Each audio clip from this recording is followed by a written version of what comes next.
Hello students, presently हम wave optics study कर रहे हैं।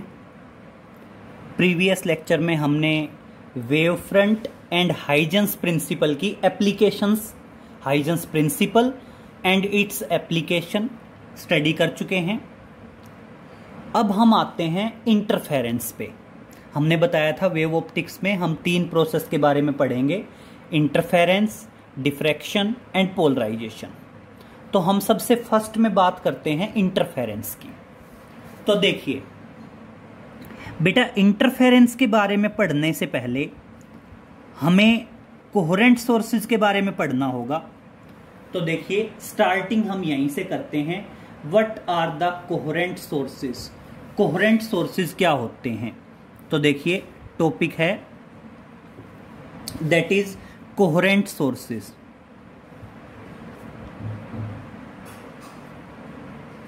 Coherent sources. अब इसके बारे में समझिए बेटा बहुत ध्यान से, क्या पॉइंट में बताना चाह रहा हूं। बेटा अज्यूम करिए कि आपके 2 सोर्स हैं। ये सोर्स S1 है और ये है आपका सोर्स S2। 2 सोर्सेज हो गए बेटा, S1 और S2। S1 से भी लाइट वेव्स निकलेंगी, S2 से भी लाइट वेव्स निकलेंगी। अगर बेटा दोनों लाइट वेव्स की फ्रीक्वेंसी सेम हुई, दोनों लाइट वेव्स की वेवलेंथ सेम हुई और दोनों लाइट वेव का फेज सेम हुआ, 3 चीजें, फ्रीक्वेंसी, वेवलेंथ एंड फेज, अगर तीनों चीजें दोनों सोर्सेज की सेम हुई तो इन दोनों सोर्सेज को क्या कहा जाता है? कोहेरेंट सोर्स कहा जाता है। तो क्या बताएंगे? Coherent sources are the sources which emit out waves of same frequency, same wavelength and same phase. या ध्यान रखना, सेम फेज या कांस्टेंट फेज डिफरेंस। क्लियर हुआ? तो कोई भी ऐसे 2 सोर्सेज जो सेम फ्रीक्वेंसी, सेम वेवलेंथ और सेम फेज में लाइट वेव अमिट आउट करेंगे, ऐसे सोर्सेज को क्या कहा जाता है बेटा? कोहेरेंट सोर्सेज कहा जाता है। क्लियर? तो क्या बताएंगे? Coherent sources are the sources which emitted out. तो देखिए क्या बताएंगे? Coherent sources are the sources, coherent sources are the sources which emitted out waves, which emitted out waves of same frequency, of waves same frequency, same wavelength and same phase और constant phase difference, और constant phase difference continuously, लगातार, that is continuously. Clear हो गया बेटा? कोई भी ऐसे sources जो सेम फ्रीक्वेंसी, सेम वेवलेंथ और सेम फेज की लाइट वेव्स अमिटेड आउट करें कॉन्टिन्यूअसली, ऐसे सोर्सेज को क्या कहा जाता है बेटा? कोहेरेंट सोर्सेज कहा जाता है। क्लियर? तो आप ध्यान रखेंगे कोई भी 2 सोर्सेज तभी कोहेरेंट हो सकते हैं जब वो same frequency, same wavelength and same phase में लाइट वेव अमिटेड आउट करें कॉन्टिन्यूअसली। बस ध्यान रखना, सेम फेज की बजाय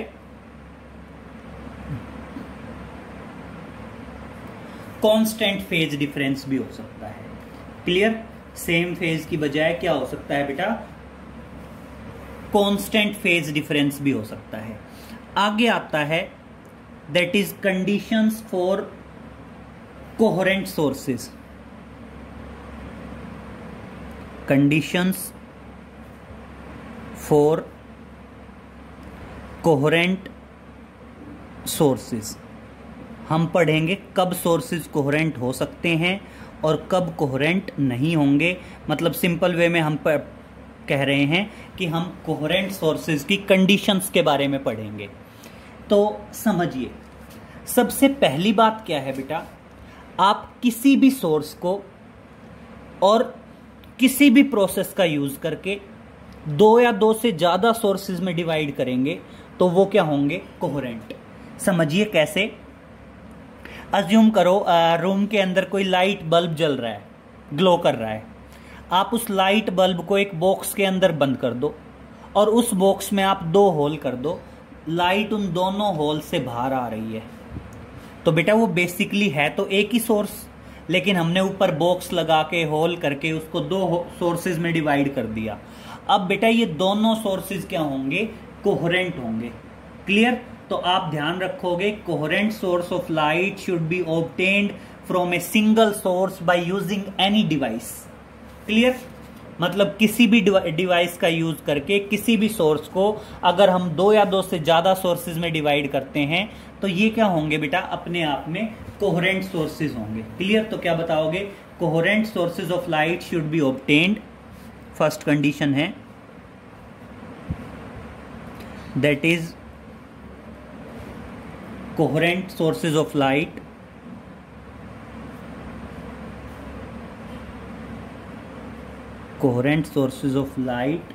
should be obtained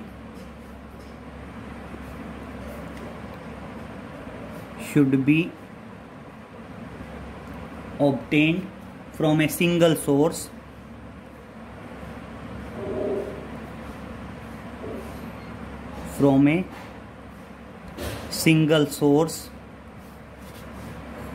by using some device,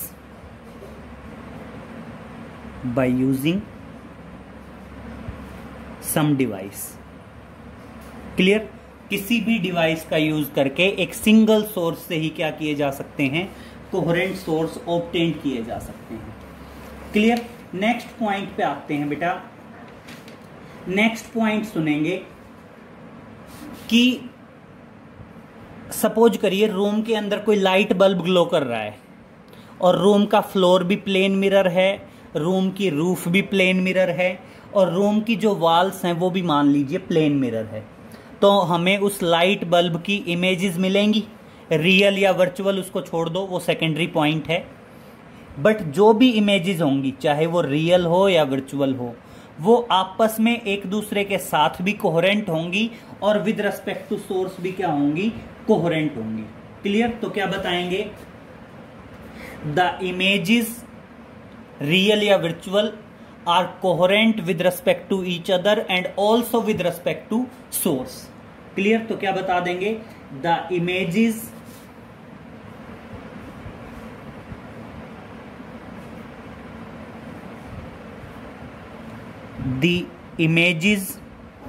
mention कर देते हैं, रियल और वर्चुअल कोई भी हो, कोई फर्क नहीं पड़ता। The images of a source are coherent, क्या बताएंगे, the images of a source are coherent with each other and also with respect to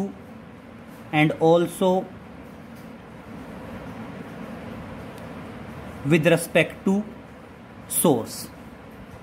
clear हो गया बेटा।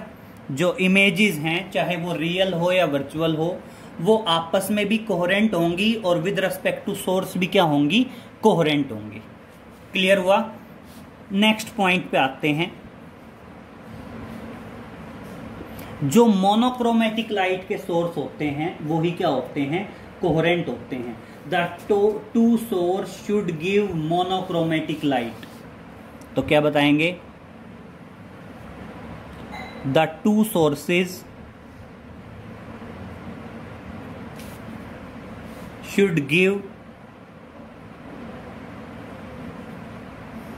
should give monochromatic light. Monochromatic light. Clear? अगर सोर्सेज आपके monochromatic light देंगे तो वो अपने आप में क्या होंगे बेटा? कोहेरेंट होंगे. क्लियर? और आप एक चीज हमेशा ध्यान रखना, जो दो इंडिपेंडेंट सोर्स ऑफ लाइट हैं वो कभी भी कोहेरेंट नहीं हो सकते. ये पॉइंट नोट में डाल देंगे. क्या पॉइंट? समझिए, ये पॉइंट नोट में डालना है, इंपॉर्टेंट है. क्या? Two independent source of light cannot be coherent sources. The independent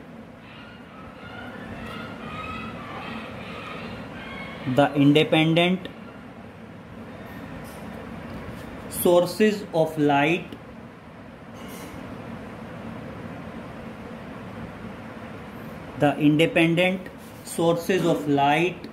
cannot be coherent. Cannot be coherent sources.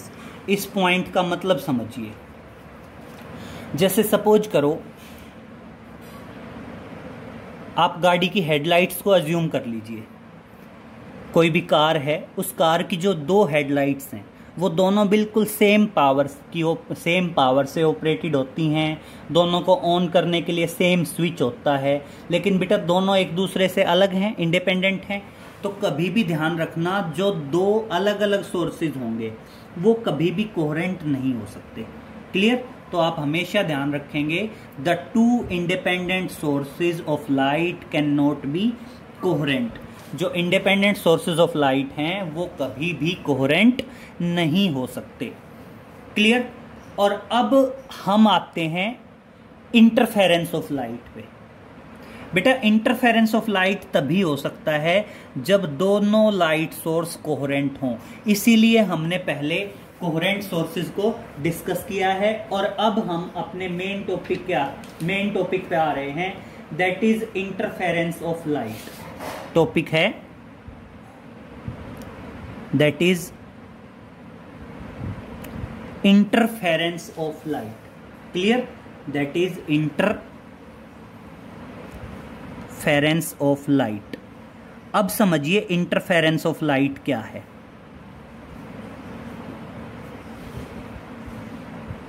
मैं आपको सबसे पहले इंटरफेरेंस का एक बेसिक प्रोसेस एक्सप्लेन कर रहा हूं, बहुत ध्यान से समझेंगे. बेसिक प्रोसेस क्या है? अज्यूम करिए ये कोई पेपर पीस है. मैं इस पेपर पीस को क्या करता हूं, मान लीजिए ये वाला पोर्शन है, मैं इतना पोर्शन लेके चल रहा हूं. ठीक है?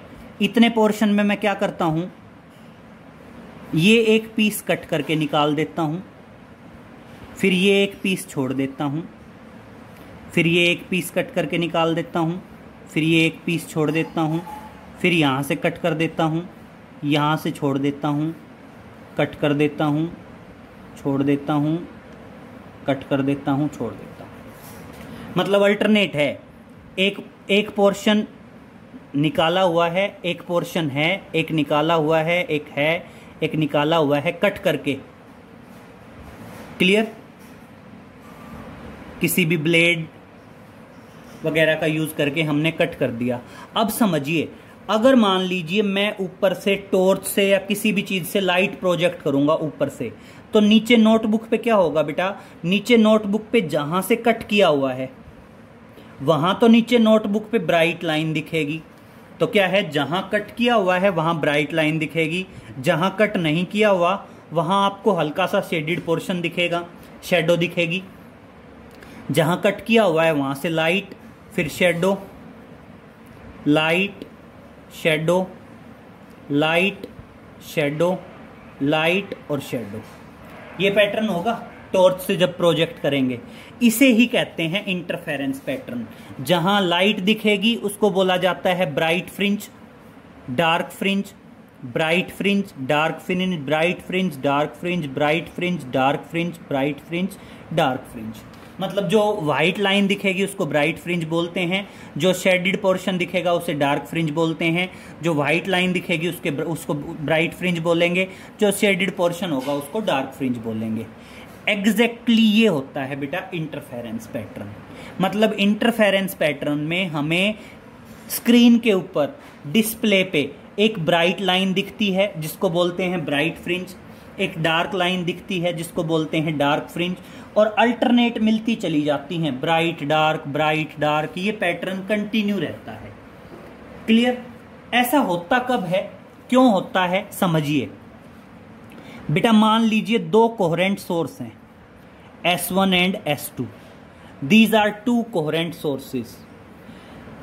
बेटा दो कोहेरेंट सोर्स से अगर लाइट वेव आती हैं और वो सुपर इम्पोज होती हैं तो दोनों की एनर्जी मिक्स हो जाएगी, और बेटा मिक्स होने के बाद एनर्जी का रीडिस्ट्रीब्यूशन होता है, और रीडिस्ट्रीब्यूशन के बाद आपको इस तरह से ब्राइट डार्क फ्रिंजेस मिलती हैं।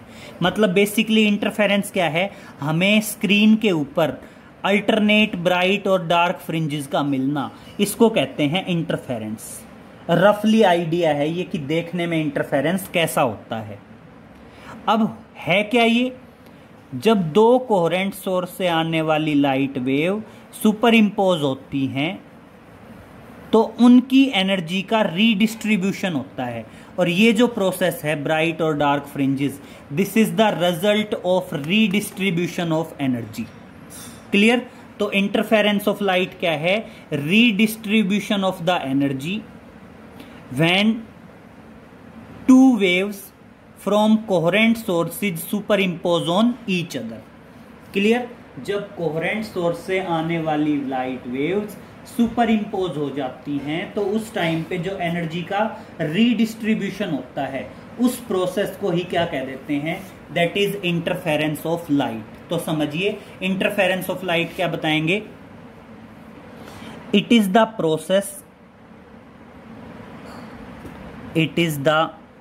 Process of redistribution of light energy. क्या बताएंगे, it is the process of redistribution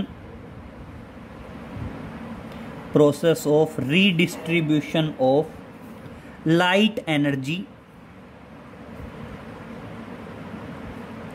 क्या बता दोगे, it is the process of redistribution of light energy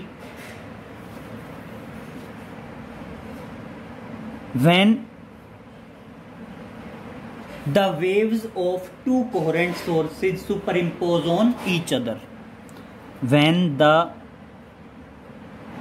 waves of two coherent sources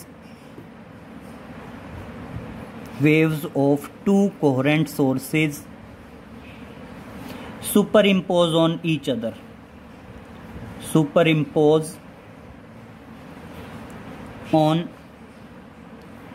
other, clear? जब दो coherent source से आने वाली लाइट वेव सुपर इम्पोज हो जाती हैं और उस टाइम पे जो एनर्जी का रीडिस्ट्रीब्यूशन होता है उस प्रोसेस को ही क्या कहा जाता है बेटा, इंटरफेरेंस कहा जाता है।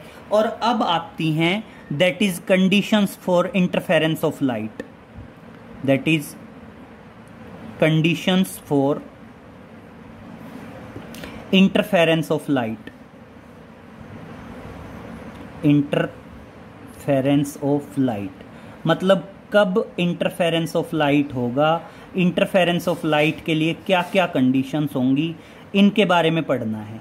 तो देखिए इंटरफेरेंस ऑफ लाइट के बारे में सबसे पहली कंडीशन तो यही आएगी कि आपके जो सोर्सेज हैं वो सोर्सेज कन्फर्म मोनोक्रोमेटिक लाइट के होने चाहिए।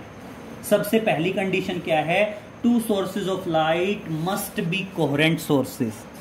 मतलब अगर दोनों सोर्सेज कोहेरेंट नहीं हुए, मैं पहले ही कह रहा हूं दोनों सोर्सेज कोहेरेंट होने चाहिए, अगर सोर्सेज कोहेरेंट नहीं हुए तो इंटरफेरेंस नहीं होगा। तो सबसे पहली कंडीशन यही है, the two sources of light must be coherent sources. The two sources of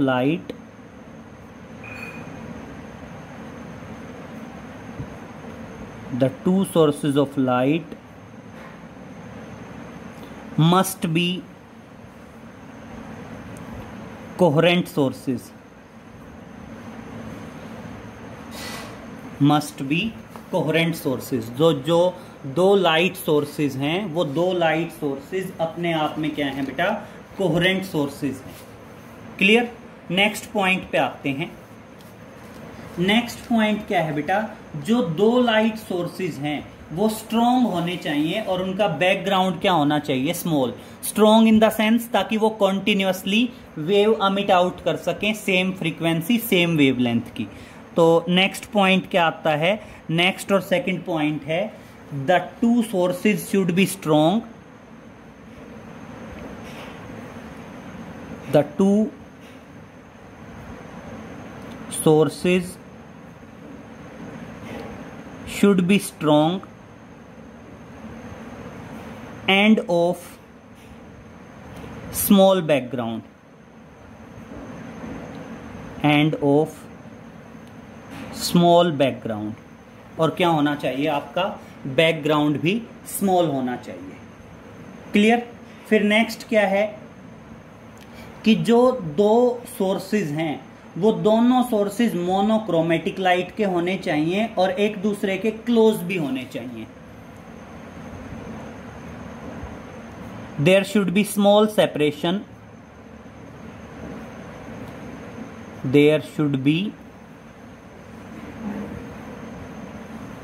small separation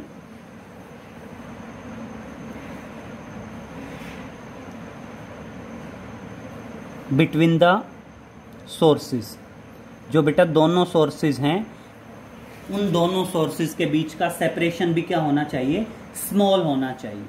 clear. और नेक्स्ट क्या है, the sources should be of monochromatic light, the two sources should be of, the two sources should be the source of monochromatic light, source of monochromatic light। दोनों sources अपने आप में क्या होने चाहिए, मोनोक्रोमेटिक लाइट के सोर्स होने चाहिए। क्लियर। अब समझिए एक बार फाइनल में रिपीट कर रहा हूं, इंटरफेरेंस का समझ में आना बहुत ज्यादा जरूरी है क्योंकि आगे हम कंटिन्यूटी में इंटरफेरेंस को ही पढ़ने वाले हैं। अगर आपको इंटरफेरेंस क्लियर नहीं हुआ तो बात नहीं बनेगी। तो एक बार समझिए, सबसे पहली बात हमें रफ आइडिया होना चाहिए, रफली आप इंटरफेरेंस को कैसे समझेंगे। तो रफली इंटरफेरेंस को समझने के लिए हमारे माइंड में एक सिंपल पॉइंट होना चाहिए कि इंटरफेरेंस के अंदर आपको क्या मिलती हैं, अल्टरनेट फ्रिंजेस मिलती हैं, ब्राइट डार्क, मतलब क्या होंगी, अल्टरनेट फ्रिंजेस ऑब्टेन्ड होती हैं। ये क्लियर हो गया। अल्टरनेट फ्रिंजेस का मतलब क्या है बेटा, अल्टरनेट फ्रिंजेस का मतलब है हमें एक ब्राइट फ्रिंज मिलेगी, एक डार्क फ्रिंज मिलेगी, एक ब्राइट एक डार्क। जैसे हम कह रहे थे कि भाई हमने क्या किया, पेज को कट कर दिया, यहां से कट किया, यहाँ छोड़ दिया, कट किया, छोड़ दिया, ऊपर टॉर्च से लाइट प्रोजेक्ट की, तो नोटबुक पे क्या होगा, जहाँ से कट किया वहाँ ब्राइट लाइन मिलेगी, जहाँ से छोड़ दिया वहाँ हल्का सा शेडेड पोर्शन मिलेगा जिसको हम डार्क फ्रिंज बोल सकते हैं। फिर जहाँ कट किया हुआ है वहाँ ब्राइट लाइन मिलेगी, फिर शेडेड पोर्शन मिलेगा। तो जो ब्राइट लाइन मिलेगी उसको बोलते हैं ब्राइट फ्रिंज, जो शेडेड पोर्शन मिलता है उसको बोलते हैं डार्क फ्रिंज। तो क्या होगा, इंटरफेरेंस के अंदर हमें अल्टरनेट फ्रिंजेस मिलती हैं, ब्राइट डार्क। ये एक रफ आइडिया है इंटरफेरेंस के बारे में। अब हम बात करेंगे एग्जैक्टली इंटरफेरेंस है क्या। तो देखिए एग्जैक्टली इंटरफेरेंस क्या है, दो कोहेरेंट सोर्स हों, अगर दो कोहेरेंट सोर्स से आने वाली लाइट वेव सुपर इम्पोज हो जाएं